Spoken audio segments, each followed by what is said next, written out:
안녕하십니까. 엑스닷입니다.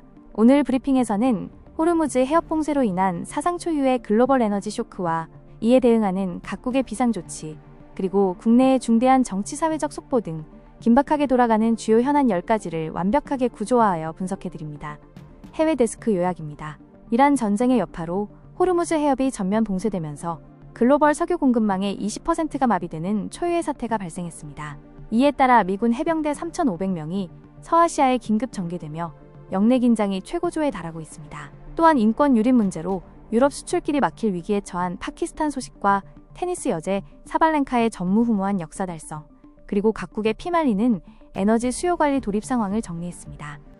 국내 데스크 요약입니다. 유가가 $130를 위협하며 정부가 민간 차량 오부제라는 초강수 카드를 만지작거리고 있습니다. 정치권에서는 이재명 대통령이 제주 4.3 유족을 만나 국가폭력 범죄의 공소시효 영구 폐지를 선언해 큰 파장이 일고 있습니다. 아울러 홍콩을 경유하는 우리 국민에게도 큰 위협이 될 전자기기 암호 제출 법제화 이슈, 2m 음주운전에 대한 이례적 무죄 판결, 그리고 전 세계를 놀라게 한 타이거 우즈의 충격적인 교통사고 속보를 전해드립니다.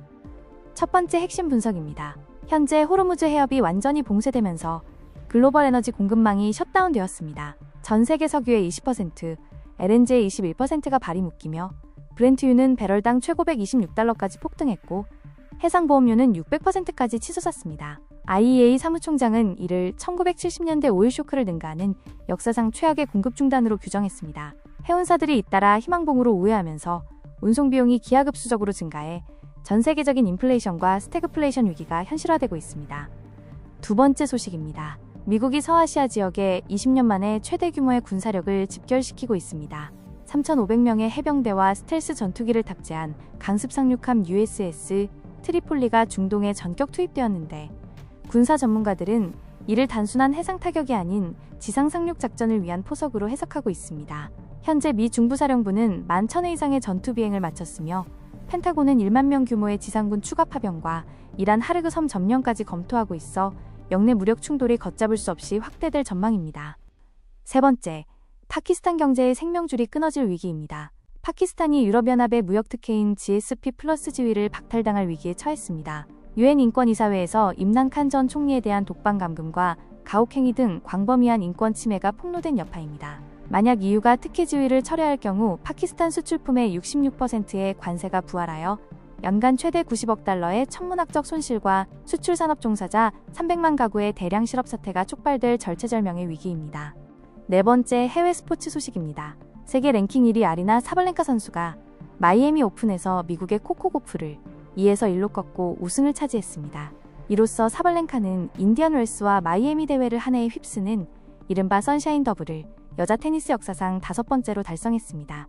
더욱 놀라운 것은 과거 복식에서도 이 대기록을 달성해 남녀를 통틀어 단복식 모두 선샤인 더블을 기록한 전무후무한 선수가 되었다는 점입니다.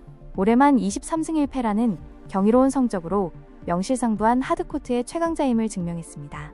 해외 마지막 토픽은 전 세계적인 에너지 비상사태 대응 현황입니다. 중동 전쟁으로 하루 1,100만 배럴의 원유가 증발하자 IEA가 역사상 최대 규모인 4억 배럴의 비상 비축유 방출을 결정했습니다. 이는 전 세계 전략 비축량의 약 20%에 달하는 엄청난 양입니다. 그러나 IEA는 이것만으로는 역부족이라며 각국 정부의 강제적인 에너지 수요 감축을 주문했습니다. 이미 필리핀은 주 4일제를 전격 도입했고 인도는 가스 공급 쿼터제를 실시하는 등 혹독한 에너지 다이어트가 전 세계적으로 강제되고 있습니다. 국내 데스크의 첫 번째 주요 속보입니다. 유가가 배럴당 $130를 돌파할 조짐을 보이자 정부가 초강수 대책을 예고했습니다. 구윤철 부총리는 브리핑을 통해 위기 경보를 3단계인 경계로 격상하고 현재 공공기관에만 적용 중인 차량 오부제를 전 국민 민간 차량으로 의무화하는 방안을 논의 중이라고 밝혔습니다.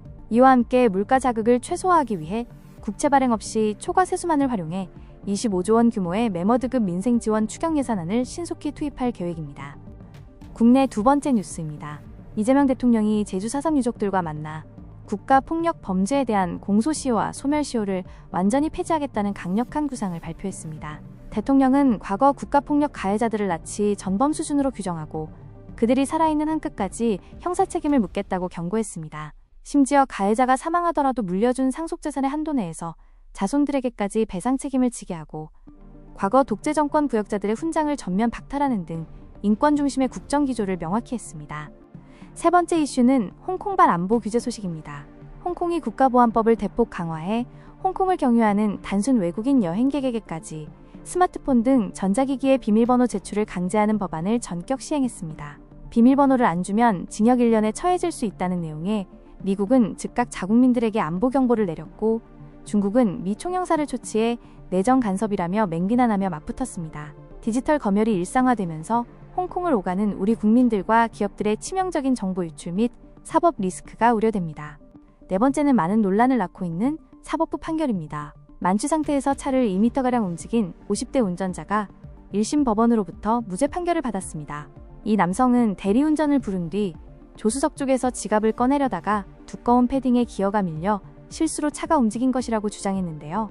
재판부는 속도가 아주 느리고 이동거리가 2m에 불과하며 대리기사를 실제 호출한 점 등을 참작해 운전할 의도가 없는 실수로 인정했습니다. 검찰은 이에 불복해 즉각 항소장을 제출한 상태입니다. 다섯 번째는 안타까운 스포츠 속보입니다. 최근 화려한 부활을 알렸던 골프 황제 타이거 우즈가 플로리다에서 또다시 차량 전복 사고를 냈습니다. 다행히 생명에는 지장이 없지만 현장에서 약물 복용 운전 혐의로 경찰에 체포됐고 소변 검사를 거부해 의혹이 기정사실화되는 분위기입니다. 2009년부터 이어져 온 자동차 관련 악재만 벌써 네 번째입니다. 당장 다음 달 마스터스 출전이 불발된 것은 물론 내년 라이더컵 단장직까지 박탈당할 위기에 처하며 커리어 최대의 치명상을 입었습니다.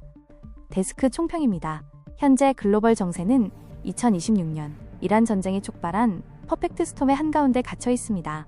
호르무즈 해협마비로 배럴당 130달러를 목전에 둔 고유가 충격에 더해 미 해병대 3,500명이 중동에 상륙하면서 전면 지상전의 공포가 시장을 짓누르고 있습니다. 홍콩의 무차별 전자기기 검열과 파키스탄의 관세 박탈 사태에서 보듯 강대국들의 자국 우선주의와 경제안보 무기화가 극에 달했습니다. 우리 정부도 강제 차량 오부제 검토와 25조 원 규모의 추경카드를 꺼내며 방어에 나선 만큼 국내외를 가리지 않는 비상경제의 파고에 철저히 대비해야 할 시점입니다. 이러한 뉴스들이 우리 산업과 투자시장에 미칠 직접적인 영향을 짚어보겠습니다. 호르무즈 마비로 해운 운임이 최대 600% 폭등하면서 HMM 같은 해운주와 주요 정유주들의 역대급 단기 변동성이 예상됩니다. 특히 천연가스 수출 중단이 비료 생산 차질로 이어지면서 비료 및 식량 관련 테마의 강세가 확실시됩니다. 또한 극단적인 고유가 상황은 궁극적으로 우리 산업의 원전 가동률 상향과 태양광 등 신재생 에너지 투자를 폭발적으로 앞당기는 거대한 촉매제가 될 것입니다. 전 세계를 강타한 2026 오일 쇼크의 그림자가 우리 실물 경제의 턱 밑까지 다가왔습니다. 전 세계 특파원 여러분께서는 각국의 급변하는 현장 분위기와 시장의 공포 심리를 누구보다 빠르고 날카롭게 타전해 주시기를 당부드립니다. 이상으로 2026년 3월 30일 글로벌 및 국내 심층 브리핑을 모두 마치겠습니다. 감사합니다.